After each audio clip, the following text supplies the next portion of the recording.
Miss Rumphius. The lupine lady lives in a small house overlooking the sea. In between the rocks around her house grow blue and purple and rose-coloured flowers. The lupine lady is little and old, but she's not always been that way. I know. She is my great aunt, and she told me so. Once upon a time she was a little girl named Alice, who lived in a city by the sea. From a front stoop she could see the wharves and the bristling masts of tall ships. Many years ago her grandfather had come to America on a large sailing ship. Now she worked in the shop at the bottom of the house, making figureheads for the prows of ships, carving Indians out of wood to put in the cigar stores. For Alice's grandfather was an artist. He painted pictures too of sailing ships and places across the sea.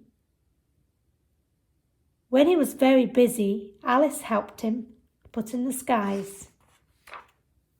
In the evening, Alice sat on her grandfather's knee and listened to his stories of faraway places. When he had finished, Alice would say, "When I grow up, I will go to faraway places, and when I grow old, I too will live beside the sea." "That is all very well, little Alice," said her grandfather, "but there is a third thing you must do." "What is that?" asked Alice. "You must do something to make the world more beautiful," said her grandfather. "All right," said Alice, but she did not know what that would be. In the meantime, Alice got up and washed her face and ate porridge for breakfast. She went to school and came home and did her homework, and pretty soon she was all grown up. Then my great-aunt Alice set out to do the 3 things she had told her grandfather she was going to do. She left home and went to live in another city far from the sea and salt air. There she worked in a library, dusting books and helping them from getting mixed up and helping people find the ones they wanted.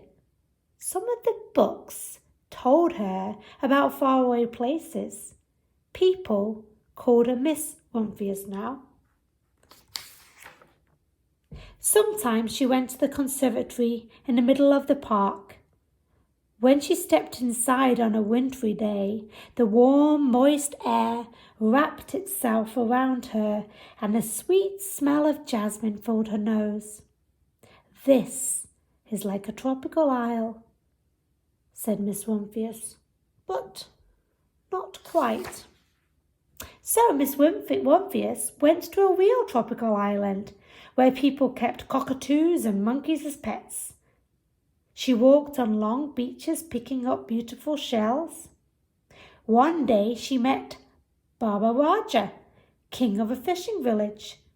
"You must be tired," he said. "Come into my house and rest."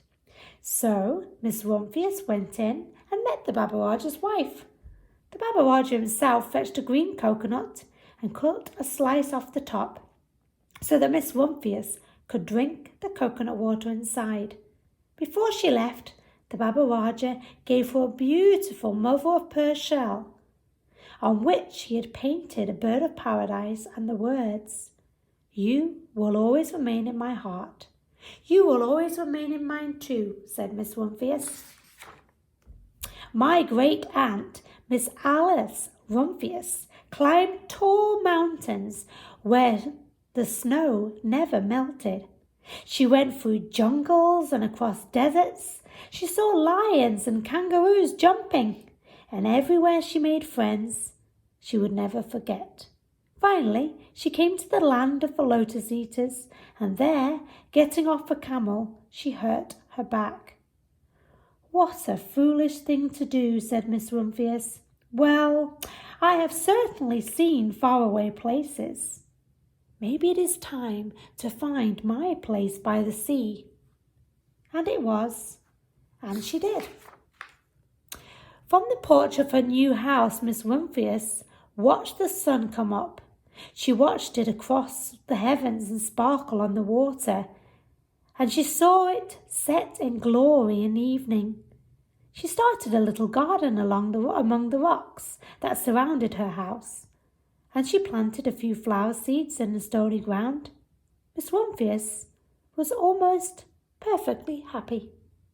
"But there is still one more thing I have to do," she said. "I have to do something to make the world more beautiful." "But what?" "The world already is pretty nice," she thought, looking out over the ocean. The next spring, Miss Rumphius was not very well. Her back was bothering her again. She had to stay in bed most of the time. The flowers she had planted the summer before had come up and bloomed, in spite of the stony ground. She could see them from her bedroom window, blue and purple and rose-coloured. "Lupines," said Miss Rumphius with satisfaction. "I have always loved lupines the best. I wish I could plant more seeds this summer so that I could have still more flowers next year." But she was not able to.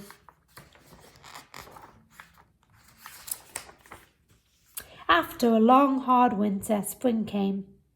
Miss Rumphius was feeling much better. Now she could take walks again. One afternoon she started to go up and over the hill, where she had not been in a long time. "I don't believe my eyes," she cried when she got to the top, for there on the other side of the hill was a large patch of blue and purple and rose-coloured lupines. "It was the wind," she said as she knelt in delight. "It was the wind that brought the seeds from my garden here, and the birds must have helped." Then Miss Rumphius had a wonderful idea.